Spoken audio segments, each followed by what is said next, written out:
Welcome back to Not Another White Moderate with Veronica, speaking truth to power every day of the week, speaking about things like race, religion, and maybe other ways in which we are divided. I am back after a long extended break that I have really enjoyed, and also has been difficult keeping my mouth shut. So it's been a good exercise in deciding which words actually need to be brought to light and which things can stay inside of my head. It's also been a really interesting month in 2020. Some of the things I won't even speak to, i.e. Portland. Let's talk about that later if you want to. What?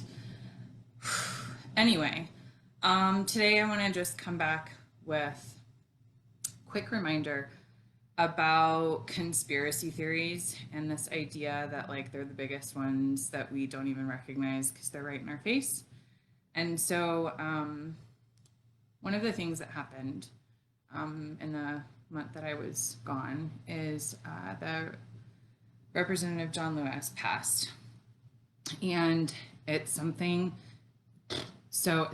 that took me a little bit harder than I imagined that it would. And what took me even harder than that was there's something that a couple of posts actually, Sean King had posted that there were representatives, Marco Rubio being one of them, I can't remember who the other guy was, who had posted pictures of Elijah Cummings talking about the Representative John Lewis. It's like embarrassing, right? And so on some level, I feel like there's this initial gasp of like, how could you not recognize somebody? Especially somebody that you worked with, especially, you know, in that sort of capacity. And then I'm reminded of after George Floyd was murdered, there were these ideas of this conspiracy theory of like, how could it couldn't actually be people, they couldn't actually be people that knew each other, that had worked together at the club or whatever, the club that they worked together. And so I think the idea of like, you know, people worked with John Lewis and couldn't tell the difference between him and somebody else. And so is it really that difficult to imagine? And it's embarrassing. It's ridiculous. It makes me want to cry. But I think that's the bigger conspiracy theory, right?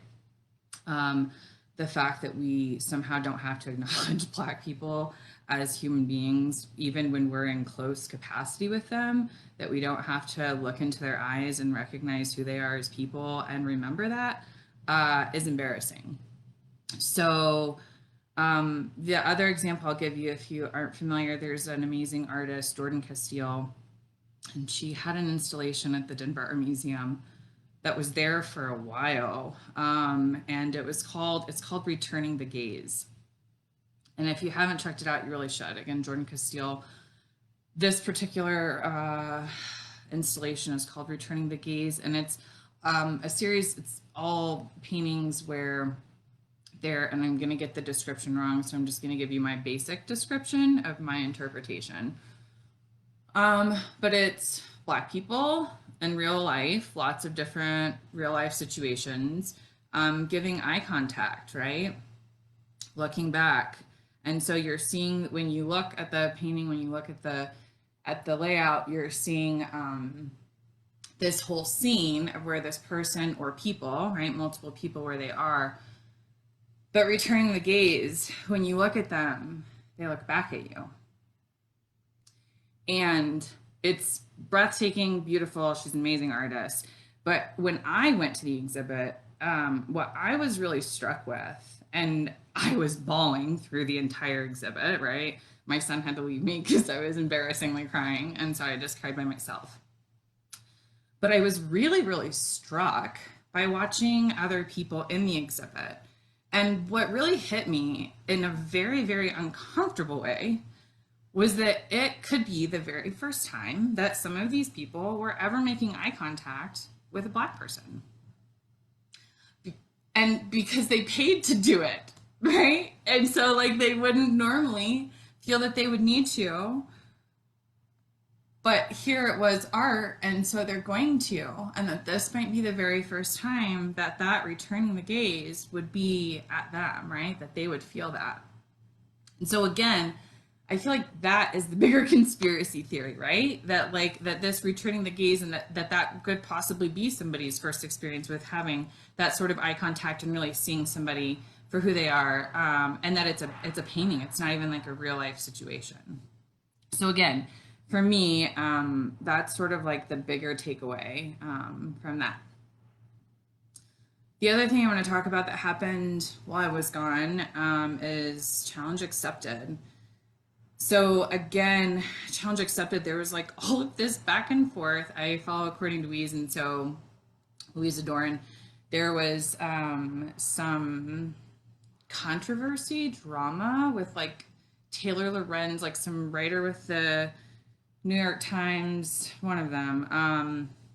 This idea of challenge accepted, this idea of was it, just a resurgence of white women, just another, another challenge, another meaningless challenge, versus how it had actually gotten changed from being a call out about femicide occurring in the land that is currently known as Turkey. And so again, I think, this idea of like, are you kidding me?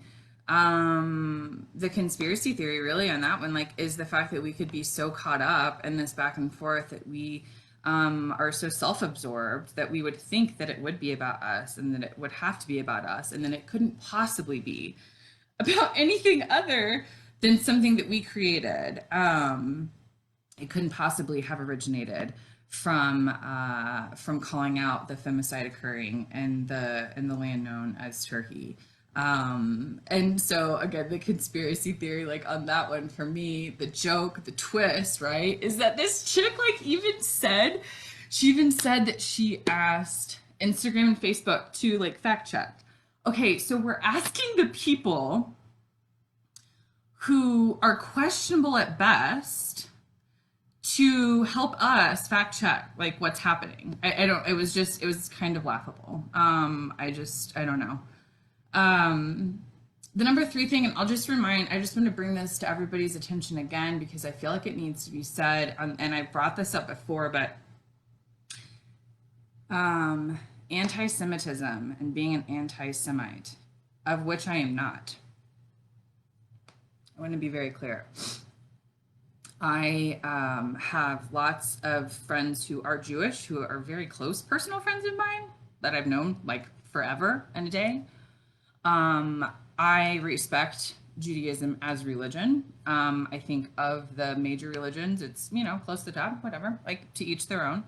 But this idea of like confusing anti-Semitism with the desire for there not to be oppression anywhere in the world, right? And so there's a difference between an anti-Semite and an anti-Zionist, of which I would call myself an anti-Zionist. Like I'm not a Zionist, right? And so again, if you want to have more conversations about that, let's talk, because it gets really confusing, it gets really convoluted. And again, the conspiracy theory is that like now anti-Semitism is like bad, but then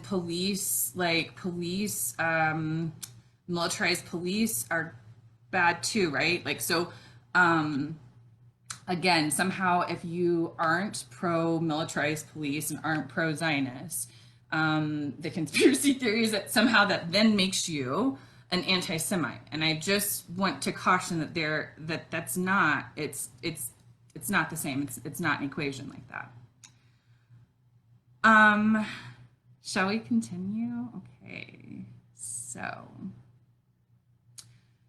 this last thing, or I guess my big last piece on this is there is a huge, this idea of like the conspiracy theory. So Epstein, the Maxwell lady, like all of the things with the child trafficking, like the Save the Children, right? And so like I would say the takeaway from this, and I have seen people say, is that like it's not being reported on anywhere, right? Like no big media companies are reporting on it. And we should be concerned, right? We should absolutely be concerned.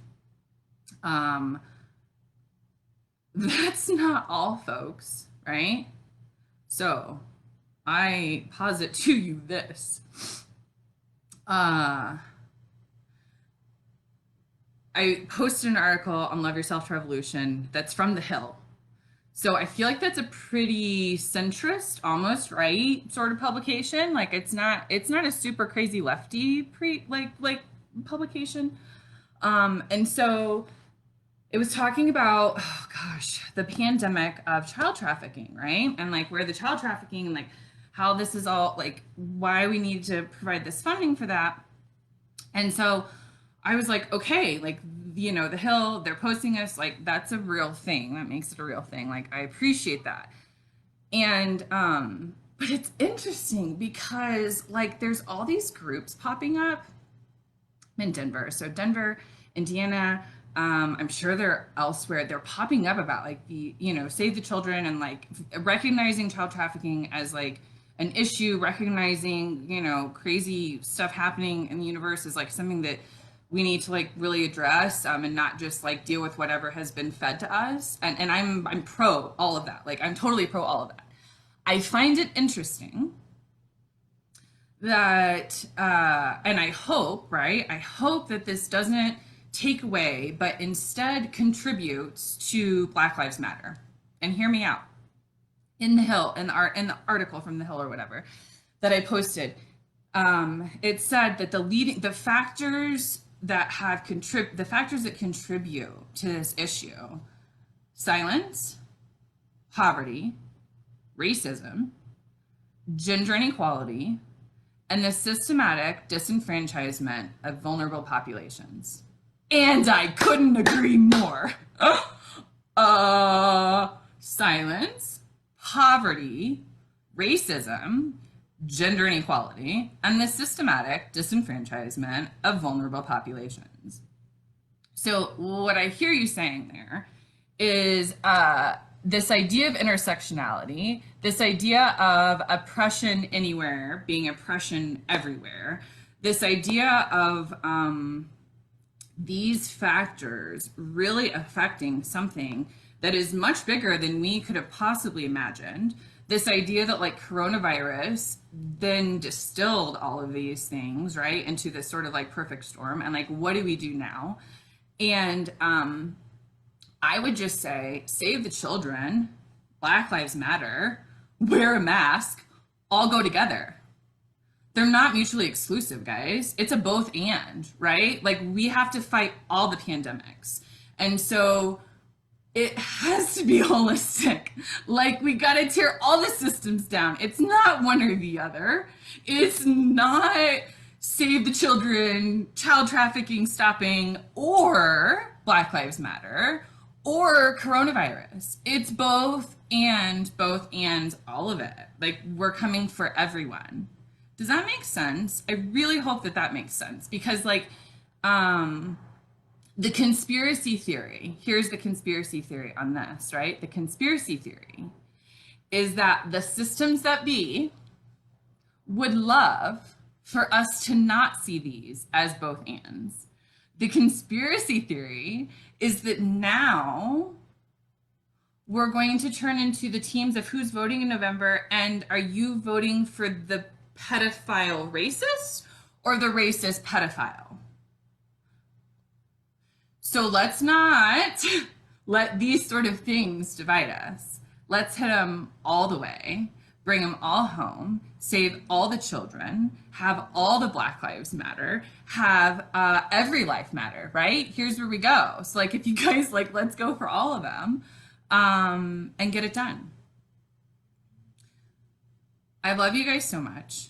I appreciate your time. your energy, your attention, listening to me again today. And yeah, if you want to chat, feel free to go to my website, notanotherwhitemoderate.com. You can always book a free chat if you just want to chat with me, or a bunch of other stuff if that interests you.